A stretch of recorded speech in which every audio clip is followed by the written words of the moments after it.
Ngayong araw mga guys, nandito nga po pala tayo sa plaza ng Cardona Rizal para tunghayan at saksiyan itong napakagandang laban na to na Intertown Basketball League. Kainta nga po pala ang kalaban dyan ng Binangonan Lakehouse at talagang napakagandang laban ito mga guys. Ayun, tignan nyo naman itong mga player ng Kainta, talagang pagka-steal biglang tumitira sa 3 points, ilista mo na. Pero syempre hindi papayag yan ang mga player nitong Binangonan Lakehouse. Ayun, malalakas din mga player ng Binangonan. Nakala nyo ba hindi lang sa basketball malakas yan, malakas din magkanin. Ayun, talagang tiyempo. Kaya kung wala kayong ginagawa ay samahan nyo muna kami dito sa aming trip. Let's go!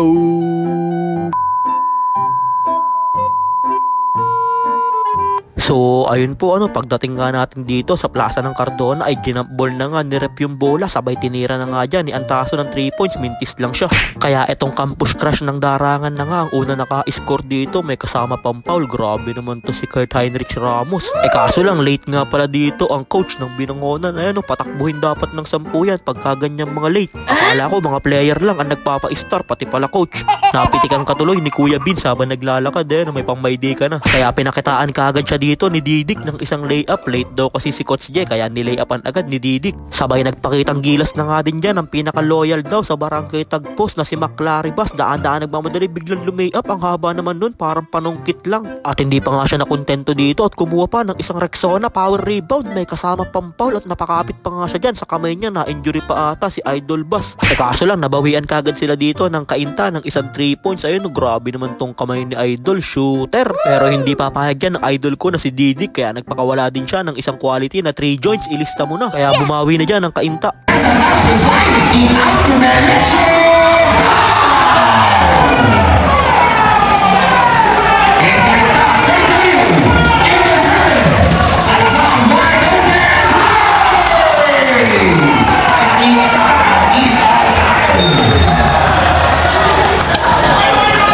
Kaya naman nagpakitang gilas din dito si Bren Sabas ng isang perimeter jumper, ilista mo na at buzzer beater pa yun. Kaso lang napagalitan siya ni Coach J Motovlog, para daw siyang kanggaro kumapit ng bola. Ganito daw dapat kumapit ng bola, yun mga gaalawan lang ni Didik, sidestep, sabay kinaliwaan pa yung bantay, kaya panis sa kanya yun. Kaso lang sa kasamaang palad ay nakabawi kagad dito ang Kainta ng isang quality na 3 points, ilista mo na. Talagang hindi pumapayag dito ang Kainta na wala silang bawi. Kaya sabi dyan ng campus crush ng Barangay Ithan, ayaw niyong payagan na matambakan namin kayo, kakaldagin ko na lang kayo, at nakatulan na nga siya dyan ng ating referee ng offensive foul. Pero bumawi naman kagad dito ang campus crush ng Barangay Ithan para sa easy layup, ilista mo na by Vince Layson. Sabay nagpakawala na nga dyan ng isang quality na 3 joints si Sean Antaso, ilista mo na. Grabe talaga itong kamay ng bata na to. At hindi pa nga tapos dito ang mainit na kamay ni Sean Antaso at nagpakawala na naman ng isang quality na 3 points, kaya tuwan-tuwa sa kanya yung daddy niya. Ano kayang isasagot dito ng Kainta sa napakagandang run na ginagawa ng Binangonan Lakehouse? Kaso lang naagawan pa sila dito ng campus crush ng Barangay Ithan. Daan-daan nagmamadali, kinaliwa. Grabe naman to si Golden Hair. Talagang jowa na lang ang kulang, pwede na pakawalan to. Tignan nyo naman yung mga depensahan yan, talagang quality. At hindi pa nga tapos dito ang campus crush ng Barangay Ithan, nagpakawala pa ng isang quality na 3 points, ilista mo na. At maya-maya nga lang ay dumating na nga dyan ang dalawa kong bossing ngayon ng mga player ng Mambog, si Kuya Benz Lubarbio saka si Bossing CA. Nandito nga sila para sumuporta sa Binangonan Lakehouse. Kaya naman pinakitaan kagad sila dito ni Didik, my friend, ng isang quality na 3 points. Ayan, pasa-pasa lang, biglang pinasa sa ring ni Idol Didik, ilista mo na. Grabe talaga yung kamay neto ni Idol Didik. Kunyari tumatawag ng play, pasa pala sa ring yung play na yun. Kaya nasa Kainta na nga dito ang bola, tumatawag na nga sila ng play, kaso lang naagawan sila dito. Kaya hinagis na ang bola kay Bas, lumipad, sabay ni Rakrak sa ring-ring. Grabe ka na talaga Mr. Loyal, bigla kang lumilipad na parang ibon. Muntik pa nga magmintis yung dunk niya, hindi pa kasi dinalawang kamay. Kung nagmintis ka dun, kaltok ka pa kay Coach J Motovlog. Kaya end of the second quarter na nga tayo at halftime break muna. Kaya shout out muna sa lahat ng nanonood ngayon dito sa plaza ng Cardona. At ito nga po pala yung next game natin, Cardona versus San Mateo. Kaya nagre-ready na nga dito ang mga player nitong Cardona. Ayun puro mga gopings, kaya good luck sa inyo mamaya mga idol. Kaya start na nga tayo ng third quarter at grabe moves naman yun para sa kapatid ni Trey Cruz. Hindi lang pumasok yung layup na yun, sayang. Kung pumasok naman yun, may pan TikTok ka na, may pang my day ka pa. Kaya na kay idol dito, dahan-dahan nagmamadali. Finally at nilay-up na nga niya sa loob ng bahay. Ayun no, 5 points yun. Kaya binawi kagad siya dito nung kakampi niya at biglang tumira ng 3 points. Basket, may kasama pang foul. Ayun no, 4-point play yun. Grabe naman yun.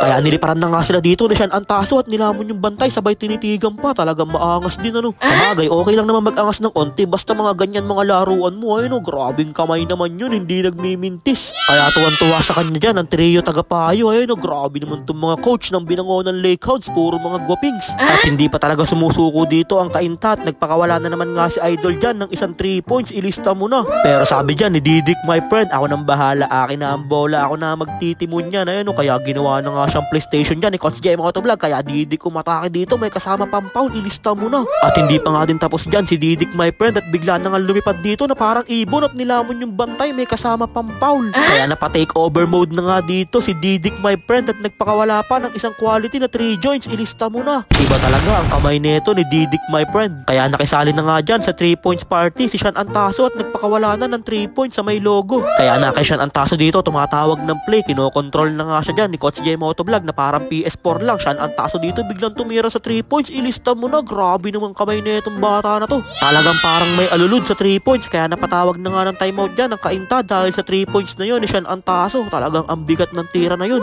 Ano kayang gagawing depensa dito ng Binangonan Lakehounds? Pero hinawi na nga dyan ni Coach J Motovlog yung buhok niya. Hawi pa kanan. Wala na. Suruin na to pagka ganyan. Pag humawi na sa buhok si Coach J Motovlog, wala na. Panalo na yun pag ganun. Kaya tinaas niya na nga yung kamay niya dito na parang nagra-rock and roll. Kaya na kay Sean Antaso biglang pull up sa perimeter. Ilista mo na. Grabe talaga itong kamay ni Sean Antaso. Hindi na siya nagmimintis dito. Ano kayang isasagot dito ng Kainta sa magandang run na ginagawa ng Binangonan? Kaso lang naagawan pa sila dito. Kaya agawan sa bola. Kanino mapupunta? Nakuha na yan ng push crush ng Ithan. Biglang kinaliwa. Grabing layup naman yun para kay Vince Layson. Talagang panis yung bantay nilamon na parang Yumburger. Sabay nakatapal pa dito si Sean Antaso. Ayun, huli. Kaya napapatayo na nga dyan yung mga kakampi niya. Kaso lang nahatulan sila ng foul dito. Sayang, ang ganda pa naman ng depensa nila. Kaya bumawi na nga dito ang Kainta na kay Idol. Nilamon na yung bantay niya dito. Ginawa ding Yumburger. At eto na nga yung napakasakit na tira ng Binangonan.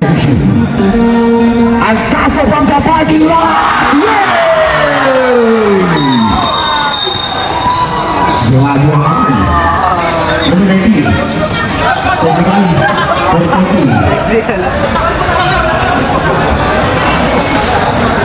Kaya mag-i-inbound dito ang Kainta. Kaso lang mukhang mag-e-error sila. At nag-error na nga sila at nahatulan na si Idol ng 5 seconds violation. Hindi niya na ipasa yun. Kaya ginamit na nga dyan ni Coach J Motovlog yung kanyang last time out para masecure na yung kanilang panalo. At grabing play pa yung ginawa dito ng Binangonan. Ayan o, tingnan nyo mga guys, biglang tumakbo si Didik dun para sa easy layup at hindi na nakahabol yung kanyang bantay dun. Ayun ang mga tinatawag na play na pandaya. Pagkapasa ba naman biglang tumakbo, di naka easy layup ka dun, wala ka talagang bantay. Talagang nag-uubos na nga lang ng oras dito ang Binangonan at panalo na nga din sila dyan. 10 yung lamang. Parang kanina lang, last 2 minutes, lamang lang ng isa itong Binangonan Lakehounds. Pagkatapos nung laro, naging 10 pa yung lamang. Kaya nag-apira na nga din dyan ang magkabilaan team dahil napakagandang laban din yung pinakita nila dito. Kaya congrats po ulit sa magkabilaang team. Syempre, congrats din sa Binangonan Lakehounds na napakagandang panalo. Kaya nagpicturan na nga din dyan sa gitna itong mga player ng Binangonan Lakehounds. Bandami palang player ng Binangonan Lakehounds. Kala mo magsasakir, basketball yung lalaruan nyo.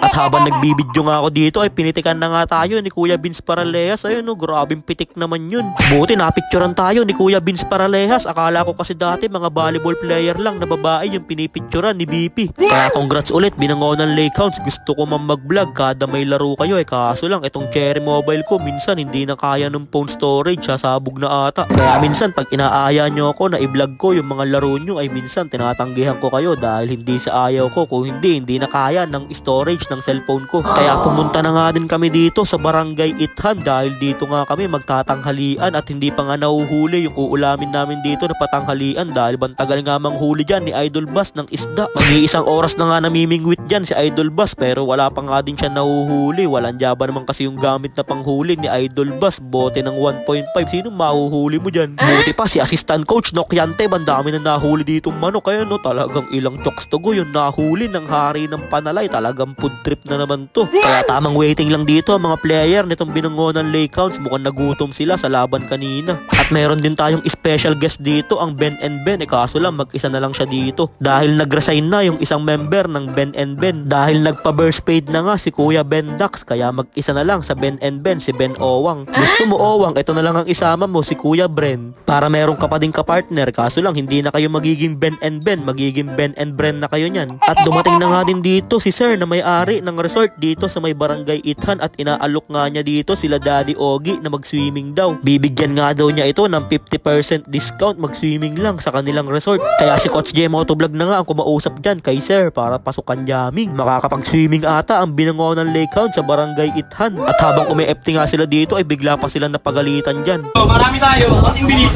Disiplina naman. Konting pare, matagal dyan, Bas. Iwaiwalay nyo kayo ulam. Abansay.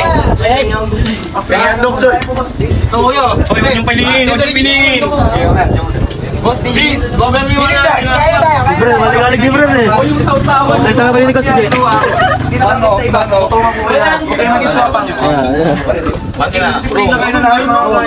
Kaya maraming salamat po sa family ni Vince Layson sa mainit na pagtanggap sa amin dito sa Barangay Ithan. Saka syempre sa pag-aasikaso at syempre sa mga mabisang food trip. Talagang lahat ng food trip na hinain sa atin dito ay talagang mabibisa. Lalo yung inihaw na tilapia, talagang napakasarap, makakasampal ka ng katabi. Kaya pagkatapos namin maki-food trip at mabusog ay umalis na nga din kami dito. Kaya ayun ang tinatawag na eat and run. Kaya yun lang mga guys, maraming salamat nga po pala sa walang sawang pagsuporta at sa palaging panonood. I-follow nyo na si Ninin Vlogs para sa mga susunod pang vlogs. Mag-ingat po kayo palagi. Bye bye! Yo!